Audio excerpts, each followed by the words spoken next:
श्री ग्रामदेवता मसनाई देवी या ठिकाणी आज झेंडलगा गावची यात्रा 11 फेब्रुवारी व 12 फेब्रुवारी आयोजित करण्यात आलेली आहे।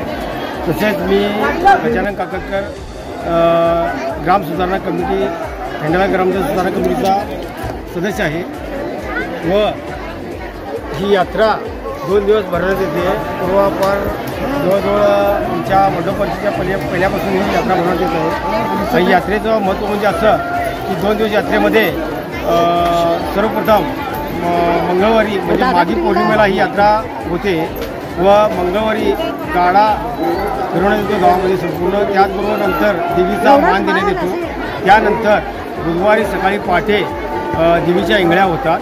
त्यानंतर यात्रेला भर सुरुवात होते। त्यानंतर सर्व गावच्या देवी देवतांना ओटी भरण्याचा कार्यक्रम ह्या परगावचे लोक व ग्रामस्थ झेंडलगावचे सर्वजण एकत्र मिळून हा उत्सव मोठ्या उत्सवात पार पडतात।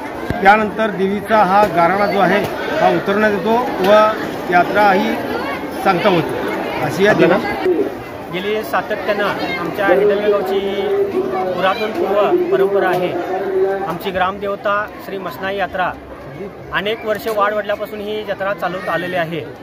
आजूबाजूच्या खेड्यातील परिसरातील महाराष्ट्र कर्नाटकातील या भाविक ह्या जत्रेसाठी येत असतात आणि मोठ्या श्रद्धेनं आणि आशेनं ह्या मसनाईच्याकडं आपली प्रार्थना करतात। जे काय दुःख रोजगारी सुख समृद्धी शांती नांदून दे याच्यासाठी देवीकडे गाराणा घालत असतात आणि त्यासाठी आपल्या ह्या आजूबाजूच्या परिसरातील भक्त इथं आमच्या गावामध्ये येत असतात आणि त्यासाठी आज आमच्या देवस्थी पंच कमिटीच्या वतीनं जो काय आमच्या यात्रेसाठी काय तयारी लागत असेल ती आम्ही गावच्या वतीनं बाळगोपाळ युवक मंडळ हे सगळे याच्यात उत्स्फूर्तपणे सहभाग होतात। मंगळवारी यात्रेचा देवीचा रथ आमच्या गावामध्ये फिरत असतो आणि गावागल्ली सुवासने आरत्या रांगोळ्या काढून गाड्याची पूजा केली जाते।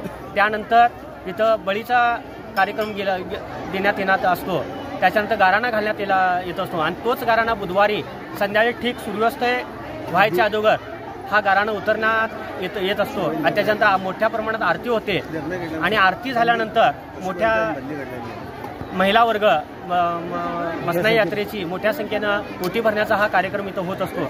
आमच्या गावातील सर्व पंच मंडळी युवक मंडळी ज्येष्ठ मंडळ युवक वर्ग ह्या यात्रेमध्ये मोठ्या प्रमाणामध्ये सहभागी होत असतात आणि जे कोणी इथं भाविक इथं येत असतात आमच्या पंचमंडळीच्या वतीनं आम्ही त्यांचं सहर्ष आम्ही स्वागत करत असतो।